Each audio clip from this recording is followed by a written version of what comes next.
Libertad de prensa no es solo poder hablar de lo que uno quiere hablar. Es poder hacerlo sin represalias ni hostigamientos.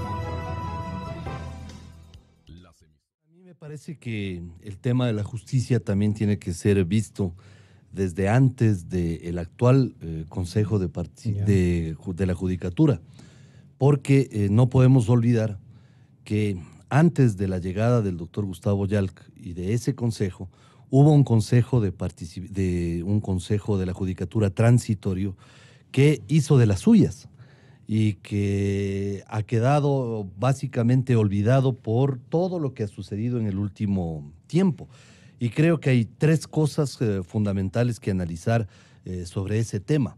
Por ejemplo, que ese consejo transitorio de la Judicatura, que nace de una consulta popular en donde la excusa era que hay que mejorar la seguridad de los ecuatorianos y lo único que era simplemente meter la mano en la justicia, se ampara en este decreto del 5 de septiembre del año 2011, en donde se declara el estado de excepción de la función judicial, a fin de resolver, dice, la crítica situación que atraviesa y garantizar en debida forma el derecho a la justicia contemplado en la Constitución. ¿Quién se sigue vigente? Claro, pero nada más falso que esto, pues. Porque con la base de este decreto ejecutivo, lo que se hizo es declarar la emergencia de la función judicial y luego los informes de Contraloría, al menos estos dos informes que han caído en el olvido. Estos informes de la Contraloría reflejan la forma en que ese Consejo Transitorio de la Judicatura contrató por más de 300 millones de dólares, obras no solo de construcción, sino también de remodelación de la función judicial. Y es obvio de que, claro, a todos nos interesa que hayan mejores instalaciones judiciales, pero la justicia no cambia teniendo nuevos edificios. La justicia cambia teniendo una justicia que realmente sea imparcial, que sea objetiva, que no sea con dedicatoria. Ahora bien, este decreto de emergencia sirvió también ¿para qué? Para tener una justicia que se dedique a perseguir a los opositores, una justicia intimidante, una justicia que hostigó permanentemente a quienes hicimos funciones de oposición. Tanto es así que yo, y aquí consta el original del juicio político que presenté el 19 de junio del año 2012, ¿contra quién? Contra Paulo Rodríguez, Tania Arias y Fernando Yávar. Tres nombres que el país no debe olvidar, porque estos tres nombres tienen directa relación con ese Consejo de la Judicatura transitorio, y ese Consejo es el que en definitiva también actuó para hacer todas estas actuaciones que estoy mencionando. Entonces, doctor Lucero, no solo hay que cesar este consejo, por lo que nos acaba de recordar el señor doctor Páez, sino que hay que hacer un análisis de lo que ha significado la presencia de estos consejos en la judicatura. ¿Por dónde comenzar? Recordaba el doctor Páez dos informes de la Contraloría.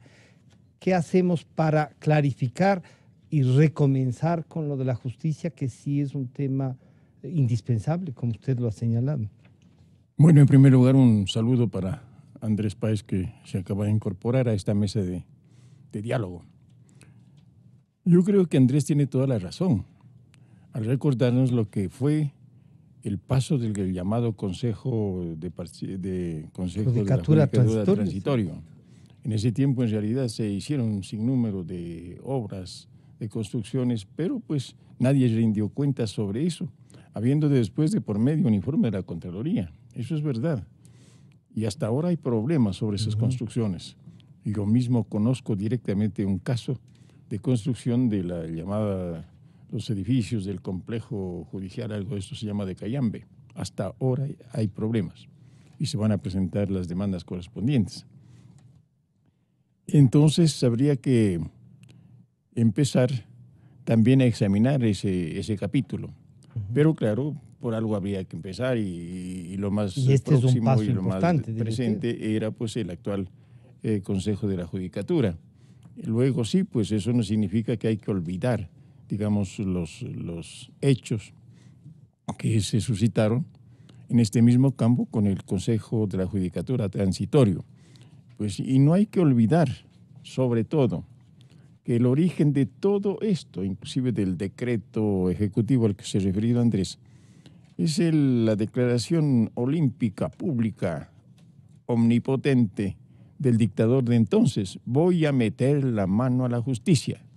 Yo creo que el pueblo ecuatoriano debe hacerse también un mea culpa, haberle permitido que cumpla con esa amenaza que era inconstitucional, inconveniente, ilegal, inmoral, desde todo punto de vista.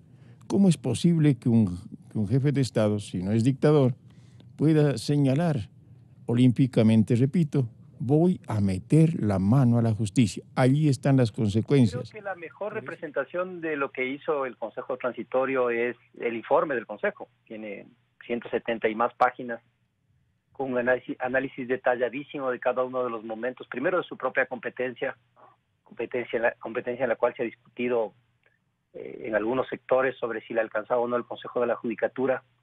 Después, sobre las facultades, que incluían la posibilidad de establecer un procedimiento rodeado de garantías para la evaluación, después la determinación si se mantenía o no en el cargo, y finalmente sobre el mismo proceso y los hechos que estaban juzgando. Y uno, cuando lee el informe, primero no le queda duda alguna de que efectivamente este momento extraordinario desde la perspectiva constitucional que nace de la consulta y de la aprobación de la pregunta, de la pregunta 3 en este caso y del anexo 3, le da competencias a este Consejo para evaluar al Consejo de la Judicatura.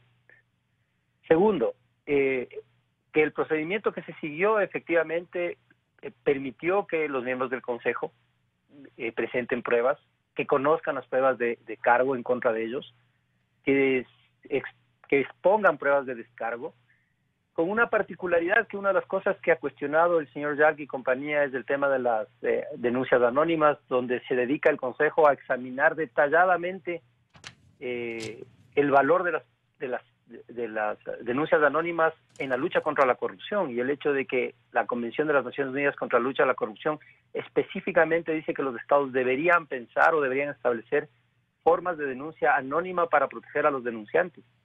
Después, un análisis detallado de los dos consejos de participación ciudadana y el origen de los nombramientos. Y después el propio Consejo de la Judicatura sobre las relaciones de unos que imposibilitaban que sean independientes. Yo le he oído al doctor Medina y efectivamente está muy bien los edificios, están muy bien las computadoras, están muy bien la reforma procesal, está muy bien todas esas cosas. Inclusive uno puede tener opiniones favorables o críticas, pero ese es solamente algunas condiciones del sistema de justicia. Cuando el sistema de justicia no es independiente, la condición necesaria, la principal, la condición sería, ¿no? esencial, la esencial, sin ella no hay las demás, no se puede evaluar las demás, es la independencia. O sea, ser eficaz es necesario, pero no suficiente. Ser independiente es condición sine qua non para que el sistema funcione. Si uno ve este informe, ve las relaciones, ve las faltas de cumplimiento de las tareas que han tenido, el no procesamiento de ciertas denuncias que eran claramente dirigidas a proteger, parece, algún interés. Después, la aplicación del error inexcusable. Yo siempre he dicho que efectivamente el Código Orgánico de la Función Judicial tiene el error inexcusable y le da una competencia al Consejo de la Judicatura, pero eso no significa que esa competencia del Código Orgánico de la Función Judicial sea concordante con la Constitución y con las obligaciones que tienen todos los funcionarios públicos de respetar la Constitución. Y cómo este error inexcusable se convirtió en un instrumento de control. O sea, la verdad es que hemos discutido, sí, sobre la naturaleza de este proceso de transición, pero yo creo que en este caso en particular hay que mirar y leer con atención el informe del propio Consejo Transitorio, porque ahí están todas las respuestas a esta discusión. Solamente alguien que quiere seguir discutiendo en la abstracción más absoluta y negando lo que ha hecho este Consejo, puede no referirse al informe. Cuesta mucho, claro, el informe se conoció ayer, tiene 775 páginas, no sé hasta qué hora estuve leyendo, pero es necesario, no es fundamental. Le ruego acompañarnos un momento, doctor Simón. Doctor Páez, no hubo juicio político cuando usted lo planteó. No se dio trámite, había una mayoría absoluta. ¿Estos temas nos invitan a qué? ¿A pasar la página y recomponer? ¿O usted cree que esto tiene que tener otras consecuencias? No hubo juicio político porque el tristemente célebre Corcho Cordero con ese CAL, Superintendente. con el Consejo de Administración Ahora. de la Legislatura, frenaron este juicio político que tenía todos los fundamentos, pero que además se apoyaba en el informe del juez Baltasar Garzón, que vino a hacer una veeduría y que presentó un reporte de su veeduría en el cual refrendaba absolutamente todas las denuncias que yo presenté. Como consecuencia de ese concurso para designar jueces de la Corte Nacional de Justicia, se nombraron a 6 jueces que jamás tuvieron méritos para hacerlo. De hecho, quiero mencionar un caso. La doctora Lucy Blasio le ponen en el examen oral, que lo pusieron al final de forma mañosa, porque ese era un examen absolutamente subjetivo. Entonces, les ponían calificaciones altas a los que a ellos les interesaba y les ponían calificaciones bajas a los que a ellos les interesaba. La doctora Yolanda Yupanqui llega a esta fase del concurso siendo la mejor calificada de hombres y mujeres. Tenía la mejor carpeta y en la prueba oral le ponen 1,7. Y a la doctora Lucy Blasio, que estaba en el puesto 42, le ponen 10 sobre 10 y sube al puesto 21 y llega en el último lugar y con eso queda como jueza de la Corte Nacional de Justicia. Pero hay que decir algo más. Que escuche esto el presidente Lenín Moreno. ¿Quién es la doctora Lucy Blasio ahora? Viceministra de Justicia, funcionaria de este gobierno, que está ahí aupada por Rosana Alvarado, que además tuvo a una íntima amiga de ella, colaboradora, como lo retrato aquí en este libro, con todos los fundamentos, que fue la doctora Jimena Vintimilla, a quien también le regalaron 6 puntos para que llegue a la Corte Nacional de Justicia. Este juicio político quedó archivado. Pero yo quisiera que me permitan ustedes hacer simplemente una mención muy rápida de lo que dice solamente este informe El de la Contraloría. ¿De qué Así fecha es porque ese? este informe es de fecha, es de las contrataciones hasta el año 2003, está firmado por el entonces Contralor, 16 de enero del 2014. Han pasado 4 años y un poquito más. El fiscal debió haber actuado sobre eso. Sí, entonces, claro. ya. Pero además, ¿qué es lo que dice este informe? Que algunas de las declaratorias de emergencia específicas que dictó el Consejo de la Judicatura Transitorio no fueron publicadas en el portal de compras públicas. ¿Qué dice? Que los contratos y proponentes de las ofertas no cumplieron con los pliegos ni con las invitaciones, que se verificaron en los expedientes que no constaron las ofertas ni los pliegos o términos de referencia que definan las condiciones en que debían presentarse las propuestas. ¿Qué más dice? Que las ofertas no cumplieron con los requisitos exigidos por los pliegos. Y eso que estoy yendo así a lo más rápido que se puede por respeto a mis contertulios. Que en los proyectos participaron profesionales que no tenían profesiones relacionadas con los asuntos de la fiscalización. Es decir, a los panas les metían de fiscalizadores así porque les daba la gana. Y esto que voy a decir es totalmente grave. Otorgaron garantías para las construcciones de la función judicial. Por ejemplo, la Cooperativa de Ahorro y Crédito Coop Cruzita y Arcoíris Limitada, que de acuerdo a la certificación de la Superintendencia de Bancos no tenían autorización para otorgar garantías. Es decir, esas construcciones se hicieron sobre el aire. No existían garantías siquiera para la ejecución de esas construcciones. Pero hay más, y estoy yendo, como ustedes verán, de la forma más rápida posible. Se contrató sin existencia de partidas presupuestarias. Se contrató, ¿por qué? Porque había que contratar a los panas. No se verificó que los movimientos de las cuentas de los contratistas correspondan específicamente a los procesos de ejecución contractual para los cuales habían sido contratados. Es decir, esto se aprobó con el voto del pueblo. Este es un artículo fundamental, Francisco. Que es para todos los regímenes de transición. No. Esto es específico de la Corte Constitucional. ¿Y por qué es fundamental? Porque todos estos van a ir a la Corte Constitucional. ¿Dónde están sus panas, pues?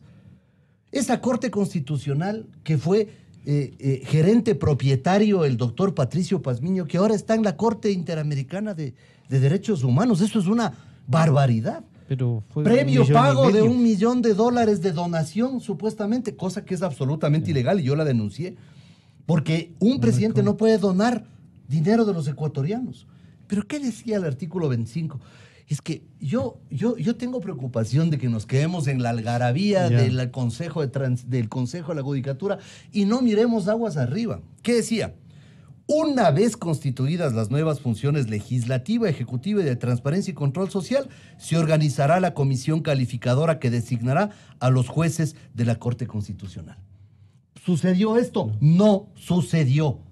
La Corte Constitucional en una noche simplemente decidió autodesignarse y ellos por sí y ante sí dijeron, no, ahora ya somos nosotros la Corte Constitucional. ¿Pero qué ha hecho esa Corte Constitucional? Dieron los informes, por ejemplo, para la ley de comunicación. Dieron todos los informes para satisfacer los caprichos del dictador. Esa Corte Constitucional no puede quedar por fuera del radar del juzgamiento y del enjuiciamiento al que deben ser sometidos por la sociedad ecuatoriana.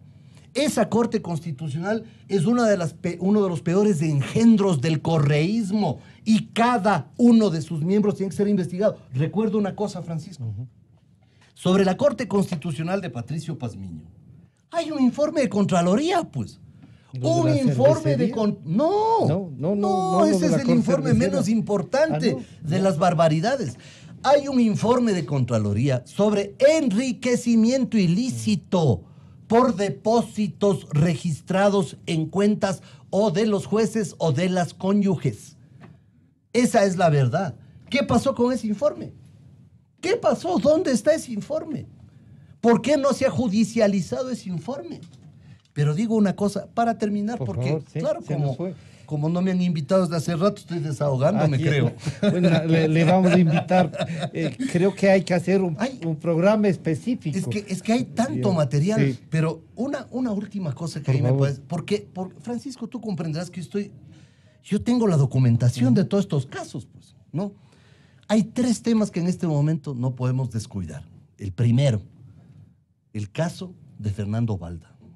Ese es un caso que nosotros tenemos que apoyar con la misma emoción y entusiasmo que apoyamos al Consejo de Participación y al doctor Trujillo.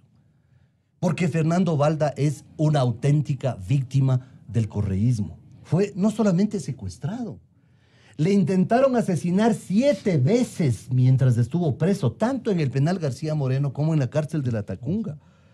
Es un hombre a cuya esposa, Vanessa Castelo, le ultrajaban cada vez que iba a visitarlo. Le hacían desnudar. Le hacían unas exploraciones en sus partes íntimas a ver si metía, yo no sé qué es lo que pensaban. Eso tiene que ser investigado porque este es un crimen de Estado. Punto 1. Punto 2. El caso del general Jorge Gabela. Por favor, hay un perito que se llama Roberto Mesa. Vamos a conversar en unos minutos. El señor Roberto Mesa dice una cosa en su informe que es verdaderamente grave. El perito dice, señores, yo no acepté eliminar partes del informe que me encargaron elaborar.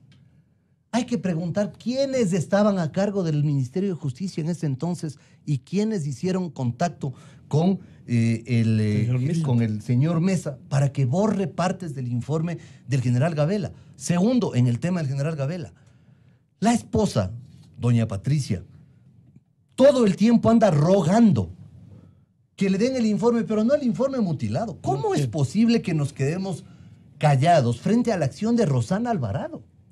Que después de esto me ha de seguir persiguiendo, se ha de poner peor conmigo, porque es la que me ha perseguido a mí y a mi familia. Primero, el Consejo Transitorio de Participación Ciudadana tiene un reto sustancial. Acertar en las nuevas designaciones de las autoridades de control y del Consejo de la Judicatura. Ojalá Dios les inspire en esas designaciones para no incurrir en los mismos vicios que hemos señalado. Pero en cuanto a su pregunta, por favor. Creo que por el alcance del mandato, el Consejo Transitorio está investido de suficientes facultades para procurar un tránsito entre la época que hemos vivido y una nueva época que entrañe el restablecimiento del Estado de Derecho. Por eso que creo que deberían encargar a personas que estén aptas para el desempeño mientras se tramita la designación de los funcionarios definitivos. Tarea en la que deben poner más de los 5 sentidos. Doctor Farid Simon, ¿qué debería hacer el doctor Medina? Dice hay que poner más de los 5 sentidos, pero no siempre los nombres entre seres humanos. Alguien habrá que no le gusta 1, 2, o a lo mejor hasta los 5 que deban nombrar. ¿Cómo hacer esto? ¿Cómo llevar adelante sin olvidarnos lo que ha dicho el doctor Páez? Lo primero, hay que recordar el nombramiento, por ejemplo, transitorio de Llena Benavides, que ha generado una adhesión general sobre que era una persona competente, idónea para ejercer el cargo, aunque sea de manera temporal. Eso lo que simplemente dice es que hay muchas personas en el país que tienen las calificaciones profesionales, éticas, la independencia, el compromiso, la disposición de asumir estas responsabilidades. Hay muchas personas. La verdad es que mientras hablo, estoy pensando en gente y digo, el tema es que en estos años de correísmo nos hicieron creer que no había personas, que los que iban descubriendo ellos, descubriendo mágicamente, porque yo quiero retomar dos cosas que se acaba de decir. Sacándose del sombrero. Dicen. Claro, cualquier nombre que era no por sus méritos, sino por su cercanía al proyecto político y la maleabilidad de estas personas, porque al final un rasgo de muchos de los electos a los puestos del Consejo Judicatorio y otros puestos era la capacidad de hacer lo que quieran ellos, porque ahí estaban no por sus méritos, sino por su cercanía. Entonces, el mérito era la maleabilidad, la disposición de hacer lo que sea necesario para defender el proyecto de los intereses económicos, porque ahora sabe también que detrás de esto no había solo ideología, sino intereses vinculados al dinero y a la corrupción, los que eran capaces de hacer lo que mandaban, y no los que eran personas competentes. Pero una cosa que dijo Andrés, y me parece que no hay que olvidar, es investigar al Consejo Transitorio. Yo creo que si se hace una mínima investigación del Consejo Transitorio, va a descubrir una cantidad de cosas increíbles, al punto de que hay que recordar que Tania Arias renunció, yo no sé por qué razones, pero renunció de este último consejo, que Paulo Rodríguez desapareció del planeta, que de pronto renunció y se fue, y que creo yo que una de las razones por las cuales no indagaron en lo que había pasado en ese periodo de tiempo es porque no quería ensuciar el legado de Correa y poner en duda lo que había hecho. Entonces yo creo que eso hay que investigar, y creo que vamos a tener bastante sorpresas sobre cómo se hicieron las cosas. Después, nombres, insisto, hay tantas personas honorables, tantas personas honestas, tantas personas independientes. Ahí está en la mesa algunas de ellas, hay en otros lados, que claro. Pero, ¿cree usted que estén dispuestos a tomar este reto? A que si el Consejo Transitorio de Participación Ciudadana los convoca, ¿estarán dispuestos o estarán todavía con esa carga de si aceptamos algún cargo público, no es pues sino ponerse como carne de cañón? A ver, yo creo que hay dos cosas. La una es, hay mucha gente que está poniendo el hombro y empujando para que las cosas se superen, estos 10 años tremendos se superen. Los mismos miembros del Consejo de Transición, yo digo, el doctor Trujillo debería estar descansando y debería estar gozando de estos años de honestidad, de trabajo serio, de trabajo profesional e intelectual de alto nivel. Asumió el reto. Están otras personas en ese consejo también que podían no haber aceptado. Yo creo que ellos dieron el mensaje y nos han dado el mensaje de que hay que, en este momento de la historia del país, asumir responsabilidades. Estado que es alentador que la justicia ya por sí misma, las Fiscalías General, como el Fiscal General Encargado y muchas otras dependencias, algunos jueces, hombres y mujeres, están demostrando que se están liberando de las ataduras correístas y están actuando bien, están corrigiendo aquello que antes fue motivo, por ejemplo, de sentencias condenatorias. Me refería al caso de policías y de militares que ayer fueron absueltos, ¿no? Asimismo debería procederse en otros casos, en situaciones similares, condenar a los que tengan que condenarse y que han pasado, pues, como se dice comúnmente, de agache frente a las responsabilidades que tienen ante el país. Tienen responsabilidades de carácter administrativo y de carácter penal, recuperar los dineros mal habidos. Pero claro, para eso necesitamos una justicia independiente en la cual nunca nos cansaremos de recalcar. Si porque nombran, si nombran a un consejo de la judicatura, deberá ser transitorio, que nombre el Consejo de Participación Ciudadana, ¿seguirá a la Corte Constitucional? ¿Usted cree que esta evaluación ya viene en camino? Sí, yo creo que la evaluación a la Corte Constitucional también es una cuestión indispensable, porque ahí en la Corte Constitucional hay un conflicto interno muy serio, muy grave. Una corte entregada al correísmo a tiempo completo, eso nos consta a los ecuatorianos. Y resulta que en ese tiempo del correísmo, pues las resoluciones, las decisiones que tomaba la Corte Constitucional, entre comillas, eran pues todas para satisfacer los caprichos y los intereses del correísmo.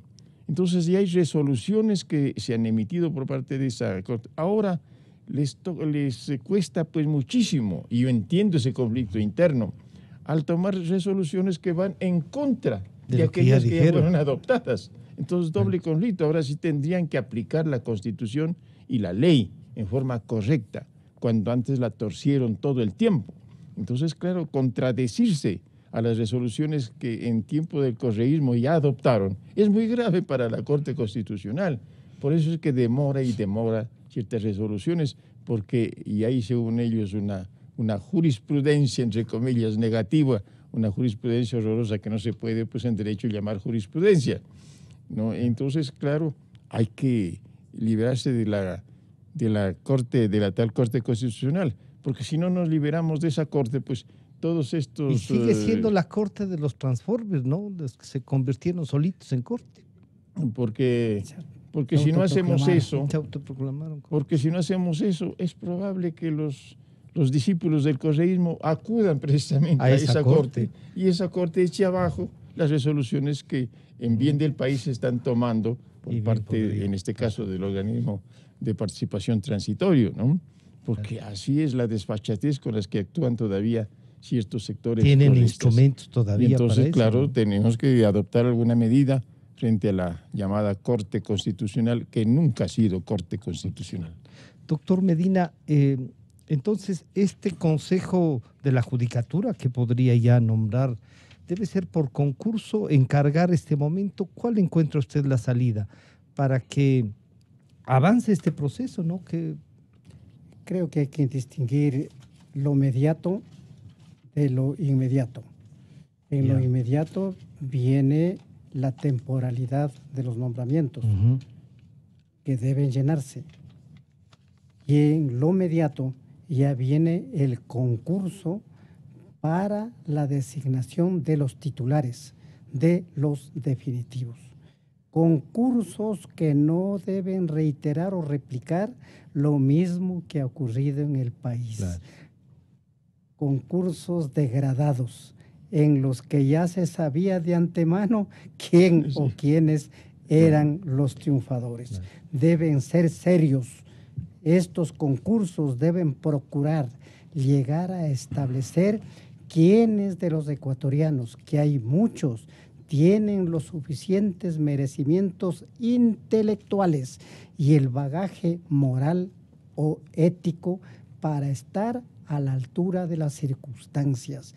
El ejercicio en este momento de la función pública tiene altísima significación, y con la altísima significación también tiene sus riesgos, porque en esta lucha por la restauración moral de la República pueden ocurrir muchas cosas, sobre todo cuando hay una herencia de una década que creó una estructura jurídica ad hoc y que puso a sus conmilitones sin más méritos que tener un carnet de afiliación o la amistad o cercanía a personas influyentes en el gobierno en puestos fundamentales. Eso no creo que debe ocurrir.